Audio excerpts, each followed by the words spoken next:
All right, so the next step after we have this vision is we need to turn each of the parts of the vision into a specific goal. What do you want? How much by when is the key. It's got to be measurable in time and space. So I don't want to lose weight, I want to weigh 185 pounds. Because lose weight is still a negative. You're trying to lose something you don't want as opposed to gaining something you do, called a specific weight or a specific, I want to be able to run a marathon or run a 10K by this date and so forth. So it's very useful to put these down.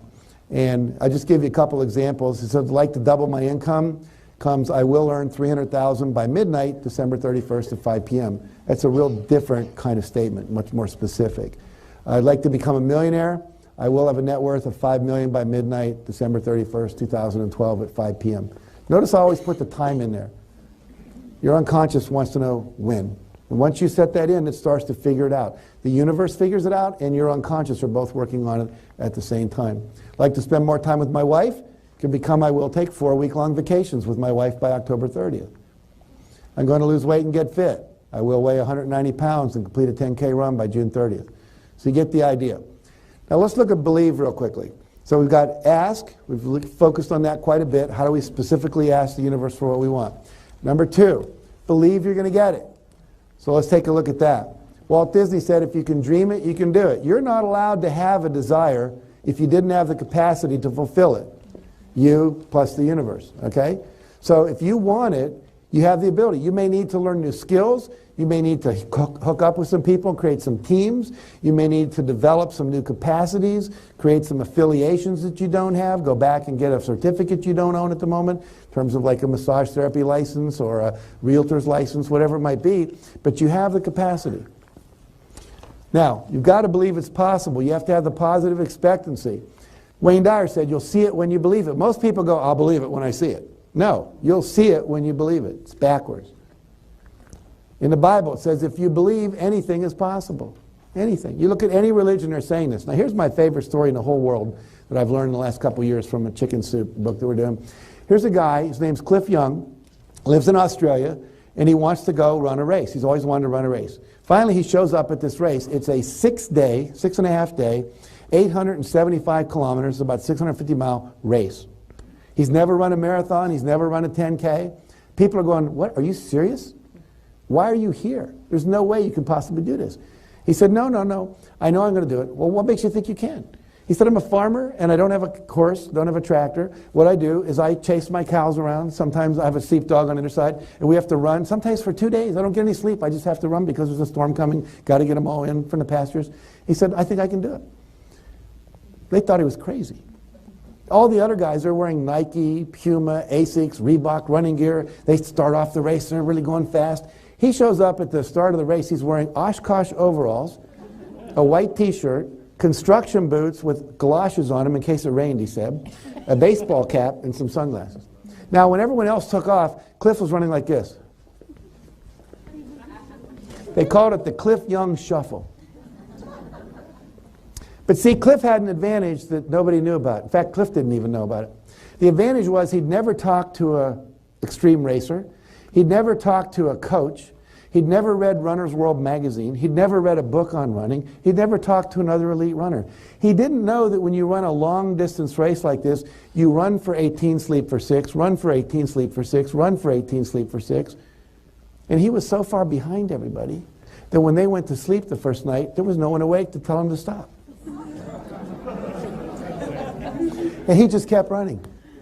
He ran nonstop without sleep for 5.5 days and broke the record for that race by 12 hours. Don't you love it? Now, what does that tell us? It tells us that our beliefs about what's possible could be a limitation. Remember when Roger Bannister broke the 4-minute mile, within the next year 11 other people broke the 4-minute mile. It wasn't because there was some new vitamin that they had. It was because now they believed it was possible. Okay? We see people in our life that do things, we go, gosh, if he can do it, I can do it.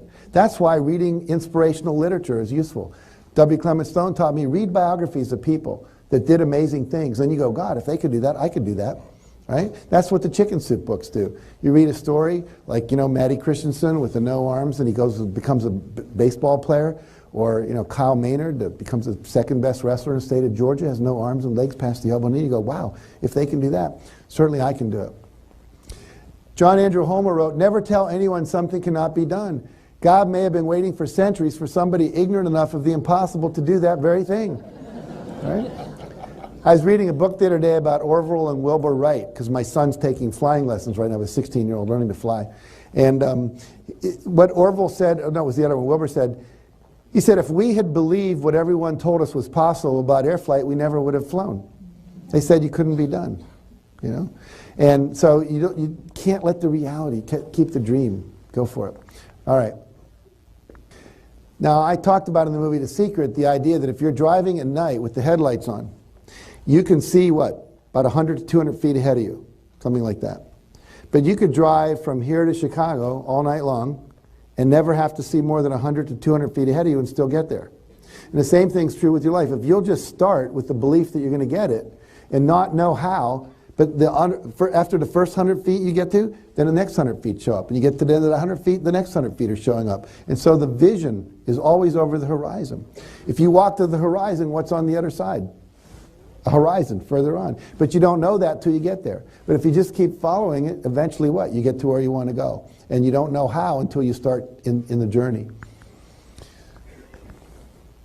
I love it. It says, you don't have to know every turn of the road that you're going to take. Just get on the road and start driving. Harv Eker, who wrote The Secrets of the Millionaire Mind, said, you don't have to get it perfect. You just need to get it going. I love that quote. Just get in the game. What was it? The Steven Spielberg, how did he start? He just walked onto the lot and said, there was an empty room. He went in the room. He called up the guard. He said, hi, I'm Steven Spielberg. I'm in room so-and-so. Put that in your directory. Called the phone people, said, I'm Steven Spielberg. I'm at phone number, whatever it is. And then he just walked around a lot. Everyone got used to seeing him there. And pretty soon people were saying, hey, I'm doing this project. Do you want to be involved?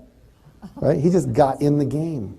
You want to be a movie star, might not hurt just to get yourself out to California, where they're making most of the movies, or up to Toronto, where they're making more, whatever it is. Get in the game. Read inspirational books and positive magazines. Watch positive TV. Always be inspiring yourself so you can expect that you're going to get the result. Here's a kid named Farrah Gray, 19 years old, when he wrote his first book called The Millionaire. He was a millionaire by the age of 14. He grew up in the ghetto of Chicago, never graduated high school. His mother was on welfare. And he said, I want to grow up and I want to be successful, but mostly I want to help my mother. So he started sanding down rocks and painting them, which he could get off empty lots in the ghetto, Cabrini Green, Chicago, if you've ever been there, it's one of the worst. And then he goes out to the edge where people have a little more money and he sells these for $1. Okay? Bookend, paperweight, doorstop. People got all excited. I want to help out a little kid, Most people, Girl Scouts selling cookies, will buy a box. We want to help out. Made $50 his first day. Got very revved up by that. Hired 4 other kids, 50 cents a rock. He'll pay them to make them. He goes, sells them. He's now making more rocks, got more salesmen. He's going out there doing a great thing. Pretty soon he says, I like this. This business thing's cool. So he says, what else can I do? Look for a need and fill it, they always say. And so he found out that old people, some are too old to go to the grocery store and carry their groceries back, so he'll go and buy their groceries for them. They get $1 tip. Pretty soon he had 6 kids in the neighborhood with wagons. They're all going and taking the groceries back and forth. They get $1, give him 50 cents, little entrepreneur. Finally, he decides that he wants to do something even bigger. He says, what do I know? I know food and I know kids. What do kids like to eat? Kids like sweets. I'll make a syrup. Get a grandmother, it's got a great syrup recipe, starts making the syrup, selling it at the local grocery stores and stuff. Pretty soon it gets so big they have to have a little place to make it. Pretty soon it gets so big and so popular in the Chicago area, he sells it to one of the bigger food companies, $1.5 million. He's 14 years old. Moves to Las Vegas, puts on 2 shows on the Strip, makes money from that, starts a newspaper out there, starts a real estate agency, starts selling real estate and developing real estate, investing in real estate, flipping real estate, and pretty soon he's worth tens of millions of dollars. And at the age of 19, he says it's all from the inside out, because according to his statistics, black kid in the ghetto, no education, should he be a multimillionaire? No, by most people they say, no, that's not possible. But see, it is. And when you read a story like that, you go, oh my God, if he can do that, what's holding me back? And it's just my beliefs. All right. So you got to take action. We talked about that. Last 6 letters of attraction, action. Last 6 letters of satisfaction, action. Enough action produces satisfaction. Okay? So we want to have the action part of it. So, if we look at something I talked about earlier today, there's events in your life, you respond to those events, you get an outcome.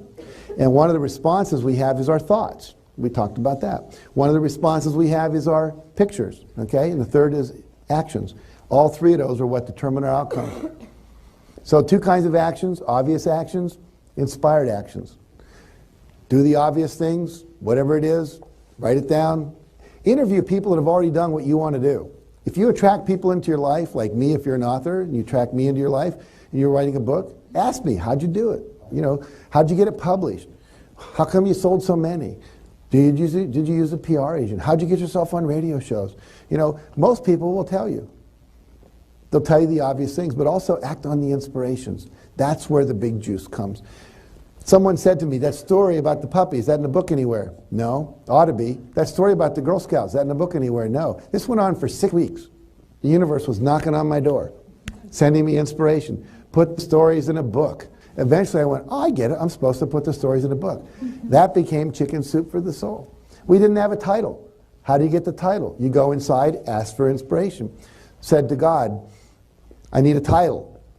I'm going to wait 30 minutes a day. I'm going to meditate. Give me a title.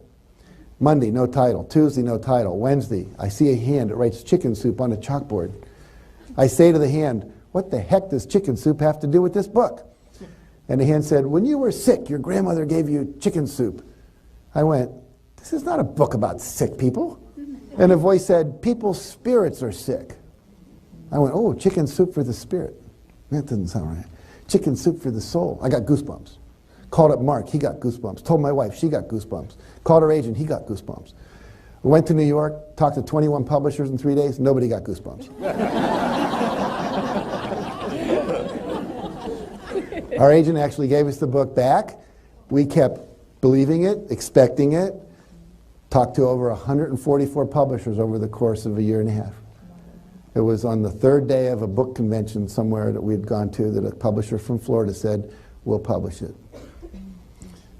How many are you going to sell? 20,000. No, we're going to sell 1.5 million in a year and a half and 150,000 by Christmas. Did you ever share a dream and have someone laugh at you out loud? Publisher laughed.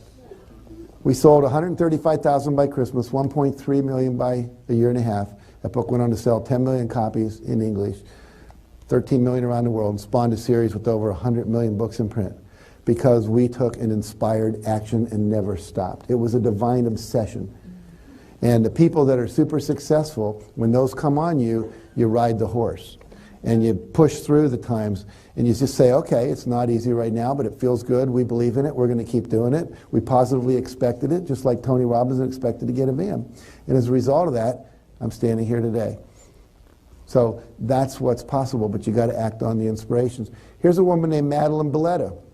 Madeline Belletta was sick, and her prayer group in her church, I think it was in New York City, started praying for her. And they were praying on a Wednesday night, and someone heard in their prayer, royal jelly. No one knew what royal jelly was. They all went to the supermarket and went to the Smucker's thing looking for royal jelly. There was no such thing.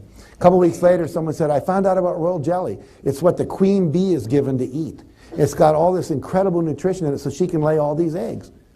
And she said, well, where do you get some? Well, there wasn't much available. They went online. They found some in Europe, actually, at the time was the only place they were able to get it. And so they ordered some. She started taking it. She got better.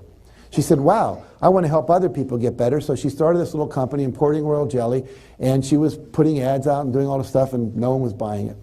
She was telling everyone, going to doctors, going to the holistic health centers, hey, you ought to buy this and sell it to them. No one was interested. She was $400 away from being bankrupt when she went to her knees and she prayed. She said, I need help. How can I do this? And she heard a voice say, radio. And she went, radio? What the heck is that? Radio advertisement. She said, well, I've never done that. So she went to the local, she was a Christian, she went to a Christian radio station. She said, I'd like to take an ad out for this royal jelly. They thought it was a sex aid. They said, wait, royal jelly? What, you know, so we're not doing that. And she said, no, it's a food. He said, well, we don't do food we just don't do food. I don't know why they didn't, but they didn't. And she said, no. And she explained it was a nutritional product and help people get better and so forth. And finally they said, okay, we'll do it. And she said, for $400, what can I get? So we can get about 6 ads for $400, but you're going to have to be the voice that makes it. We'll help you write it and record it because you're not going to be able to afford a voiceover person. So she does all that stuff. Gets 6 ads. She gets a call. Hi, my name's Pat Boone. You may know me. I'm a singer. My daughter Debbie is sick. And I'm wondering about this royal jelly you think might help her. She said, I do. So, well, how many bottles do you think I need? And she named the number. He said, send them over. This is the address. He sent her a check. That was it. 6 months later, he calls and said, hi, this is Pat Boone. My daughter's totally well now, and we attribute it to the royal jelly. If there's anything I can ever do for you, let me know. She says, I can think of something you can do for me. She said, this radio thing worked out pretty well. She said, do you have a studio you could go to and maybe record a couple ads for me? Because if it was Pat Boone, they believe it more than me. You could talk about your daughter and everything. He said, yeah. They recorded that ad. They started playing it on Christian radio stations all across the country. And as a result of that, she's now a multi-millionaire. But she didn't give up. She asked for inspiration. She received the inspiration. She took action on it. And now she's got this whole company called Be Alive. I take 3 or 4 of their products. I discovered her through interviewing for my book. And I haven't been sick in like 3 years. You know, it's just amazing stuff. I'm not here to advertise it, but simply to say, when you get an inspiration, trust the inner guidance and act on it. She could have got radio and went, radio, that's stupid. I can't afford radio. And I wouldn't be talking about her today. All right.